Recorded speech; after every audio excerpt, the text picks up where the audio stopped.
Hey everyone, welcome to the video. This is going over the 6-game NBA slate for today on Draftkings. Actually a pretty solid slate. We got some good games. We got New Orleans versus the Lakers, Philly versus Houston, Portland versus Washington, Atlanta versus Boston. Should be some pretty solid fantasy games and just really games to watch in general. But before we continue, as always, if you guys could just leave a like, and if you're new to the channel, hit that subscribe button. Really helps me out. Really appreciate it. You can also follow me on Twitter at ChrisPanel16. And if you're interested in the spreadsheet about every single night for the NBA season, projections, my values, all the statistics I use on these videos, up-to-date projections as well, updated throughout the day, and my cheat sheet, defense first position chart, and my Discord chat. Links in the description below for my Patreon. It's the beginning of the month, so if you do want to sign up, it's the best time to do so.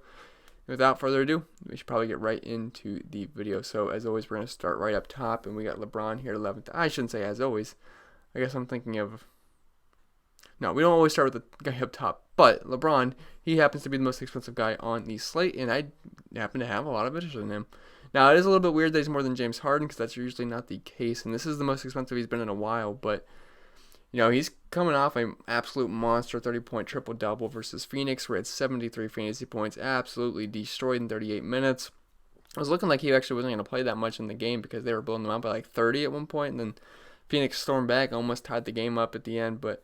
You know, LeBron, he just absolutely went nuts. It came at the expense of Anthony Davis a little bit, but, you know, still, LeBron had a fantastic game. And this is an elite spot here versus New Orleans. They play really fast, and this is a nice pace-up spot for the Lakers, as Pelicans are 6th in pace of play, while LA is 17th.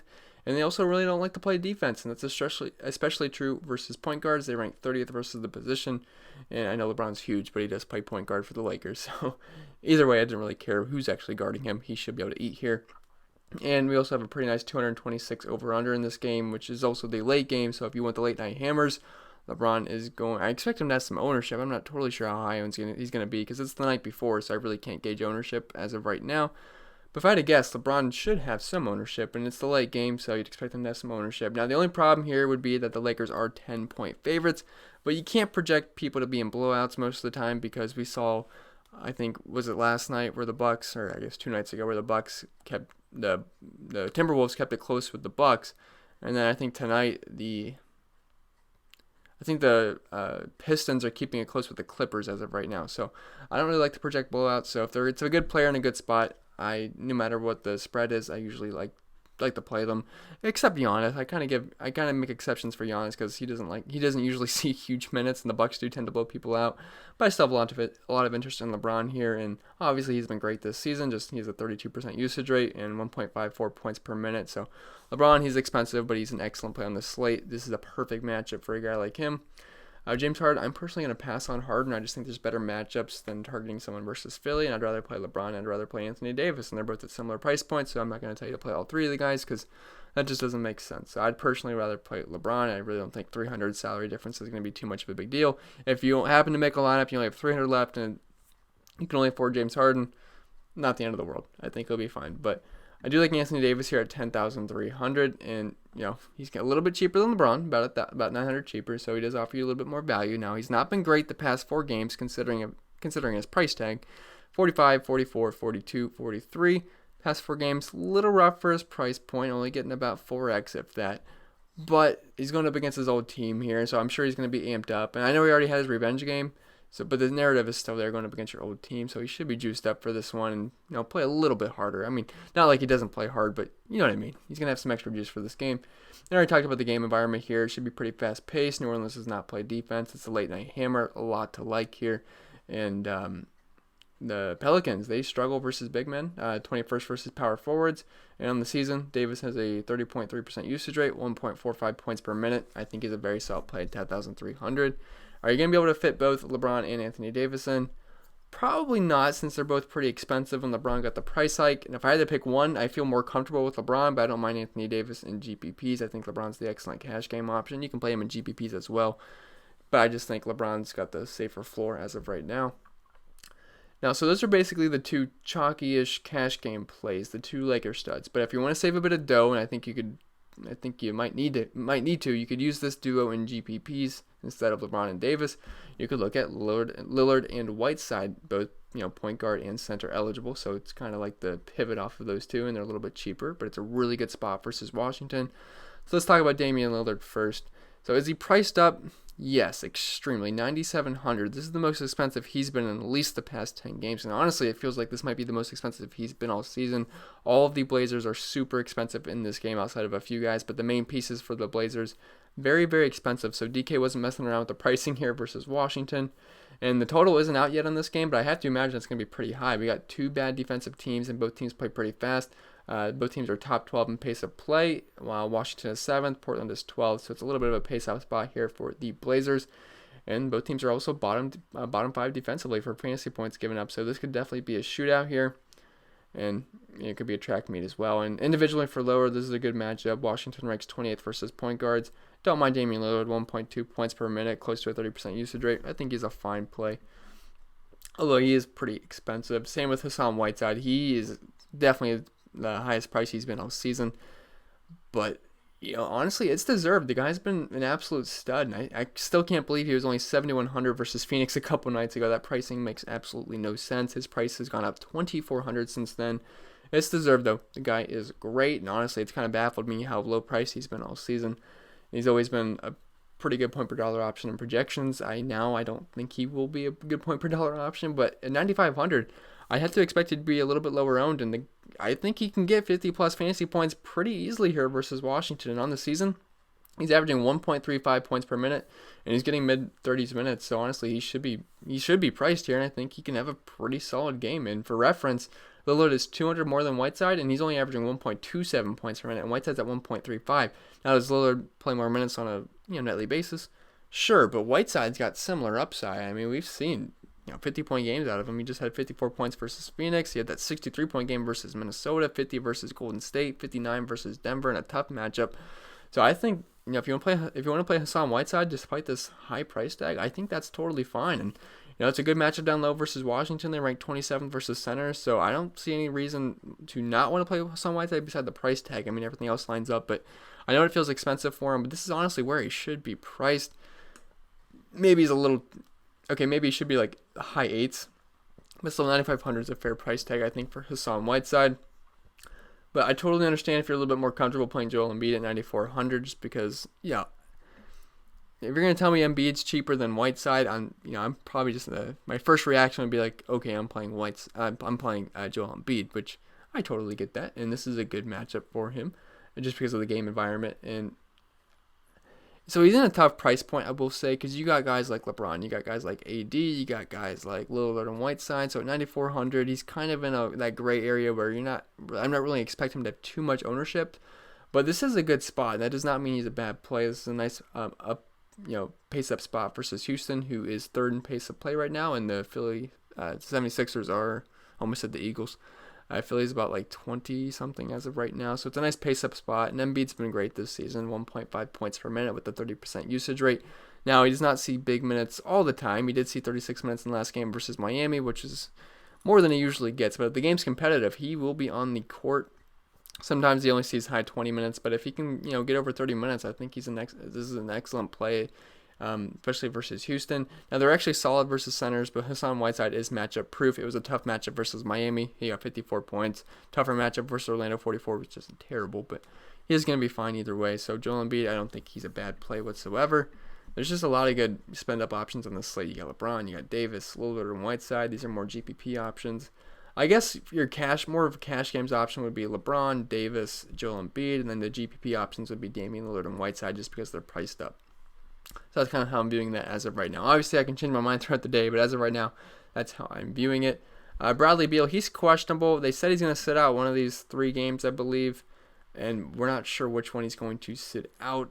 But if it's this one, obviously we can't play Bradley Beal. If he plays, it's a good spot versus Portland, and I do expect this game to have a high over-under. I don't know. It's not out yet. I could pause this and refresh the page. Let me pause this really quick and see if they've updated it yet. Okay, so good thing I checked. I just checked, and it's at 233 right now. My face is blurry. Okay, I think it's focused. It's at 233, so I'm assuming that's going to be the highest total on this slate by a good margin.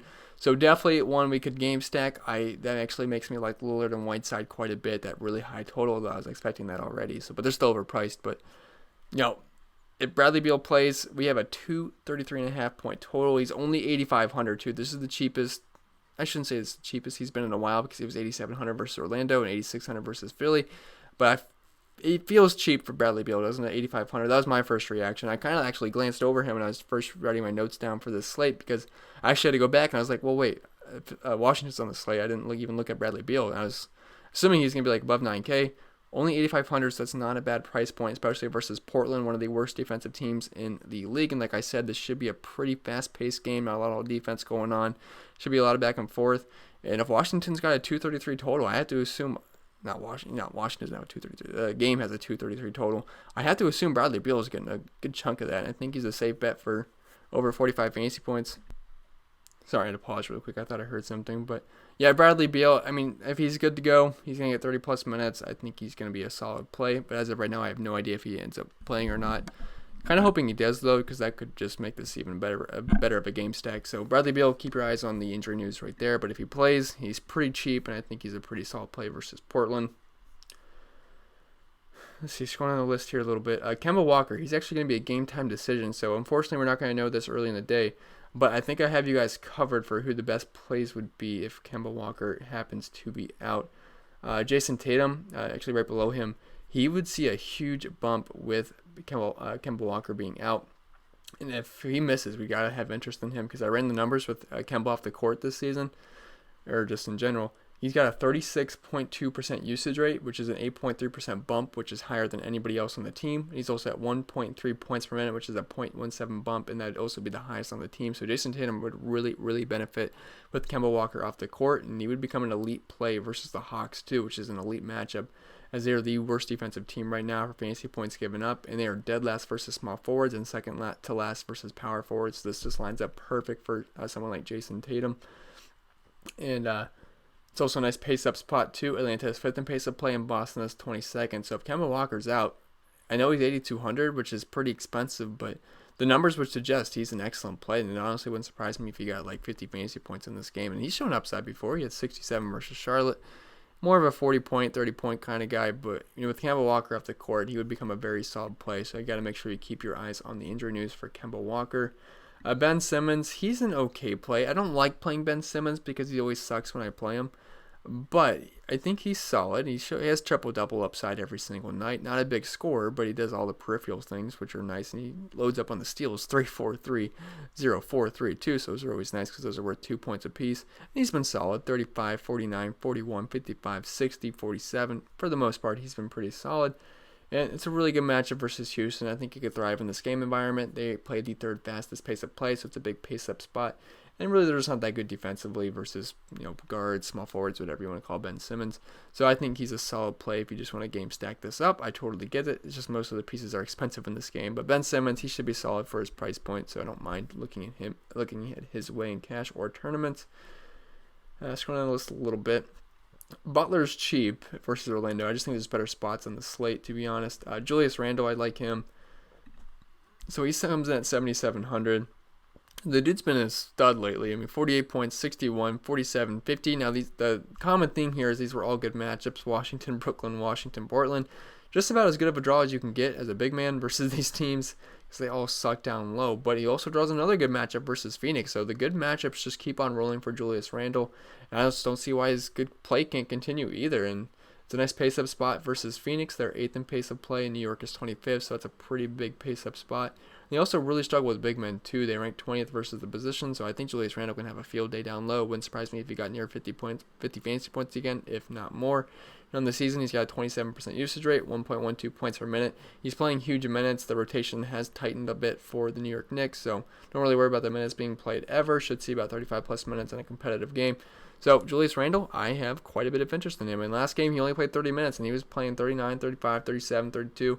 So, when the game is competitive, he'll see 35-plus minutes, and he should be able to have a pretty good game here versus Phoenix. We just saw Hassan Whiteside dominate down low, and I think he can do something similar. So, do you like Julius Randle? Scrolling down the list a little bit more. You could look Gordon Hayward's way if you just want to get Boston exposure versus Atlanta, especially if Kemba Walker's out. If Kemba Walker's in, I really don't have any interest in playing any of these Boston guys just because they're priced up. But, he's solid. He's a solid guy. I think he gets you over 35 fantasy points versus Atlanta. They're dead last versus small forward. So, I don't think Gordon Hayward's a bad play whatsoever. It's a fast-paced matchup as well.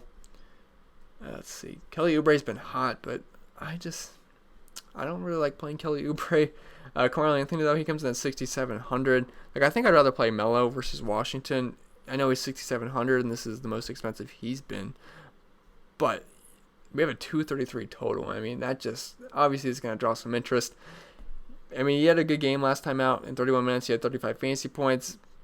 A little cold stretch before that, 18, 23, 21, 38, 18, 35, 46, 40. He was on a little hot stretch at that point. But this is going to be a good game environment. He's going to put up a ton of shots. So I think Melo's a fine play at 6,700, but he's not going to grade out as a good point per dollar option. I'll tell you that right now. You're just going to have to hope he's hot from the field. If not, it's going to be a little rough paying 6,700 for him, but it's a really good matchup versus Washington, so I don't hate the idea of using him. Same could be said for CJ McCollum. I know I kind of glossed over him, but if you just want to game stack that up, not the worst play in the world. He's a safe bet for about 30 fantasy points, if not more, versus Washington. Again, though, priced up at 7,100. All these guys are priced up, so unfortunately, we don't have a cheap game stack with cheap elite game stack, but can't get everything we want in life, I guess. Jonathan Isaac's out, so we'll talk about that in a little bit. Let's see, scrolling down some more. Mitchell Robinson at 5,800. So pretty much all the reasons that I just said for Julius Randle, I like the same reasons for Mitchell Robinson, and I think he's a pretty solid play. And it's just a good matchup down low, and they play fast. And Robinson's been pretty good on a point per minute basis this season. He's at 1.1 points per minute. Should see minutes in the mid 20s. Minutes are a bit sporadic for him, but I think he can see anywhere from like 23 to 28 minutes, which will get the job done. He should get you over 30 fantasy points, especially versus Phoenix, and he's been pretty solid. 36, 26, and only 13 minutes though.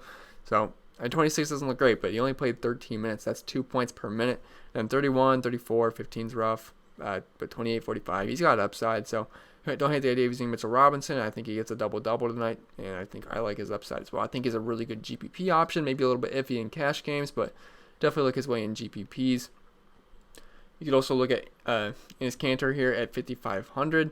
Now, he's priced up again. All these Boston Celtics guys are up priced. I think DraftKings kind of tightened up their pricing today because all the guys that are in good spots are priced to the moon. Usually they don't change their prices whatsoever, but Kanter, he's coming off an absolute monster game where he had 47 fantasy points, 14 boards, and 13 points in 23 minutes. He absolutely smashed.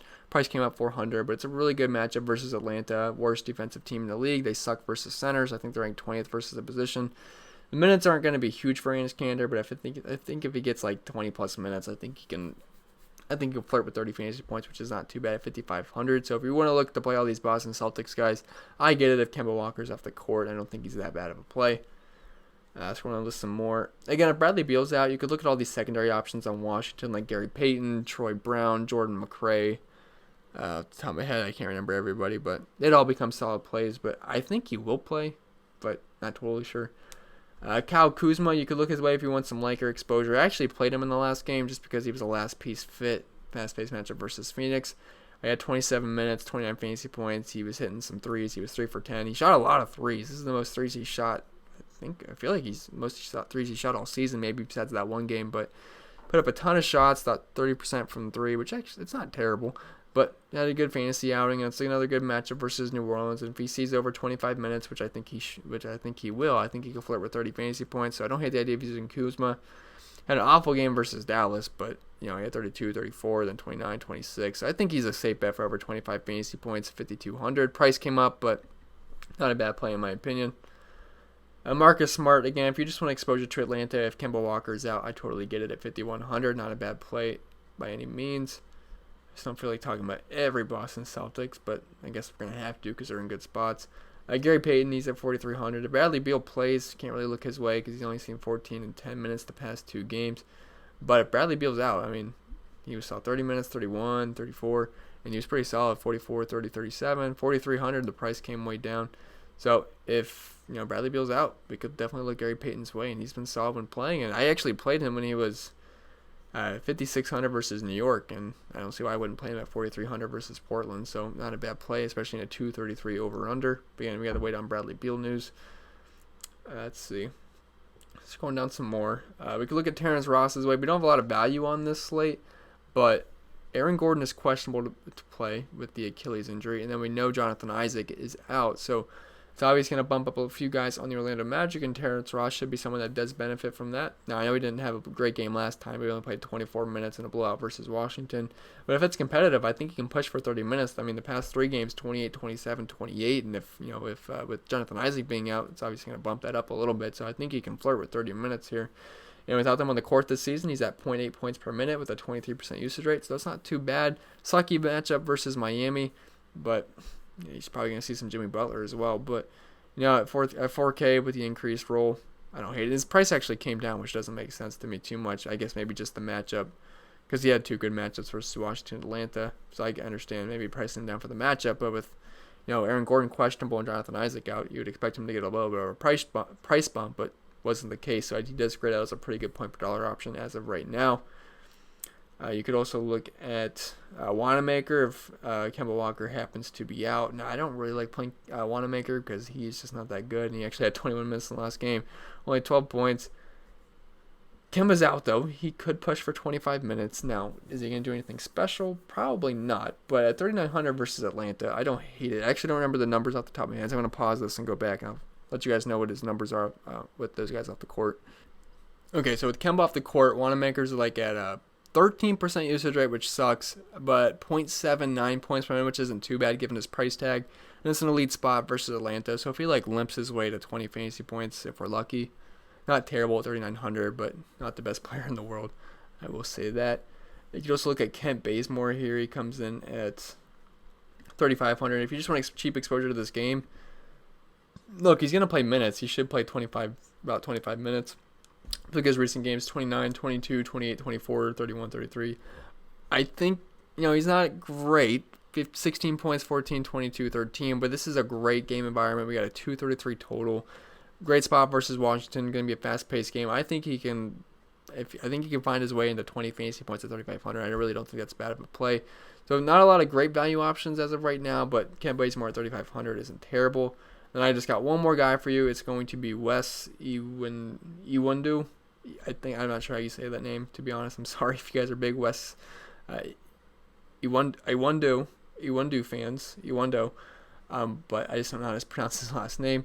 But I think he would become a pretty solid value play as long as Aaron Gordon happens to be out. And he actually did draw the start the last game, and he was only 3K.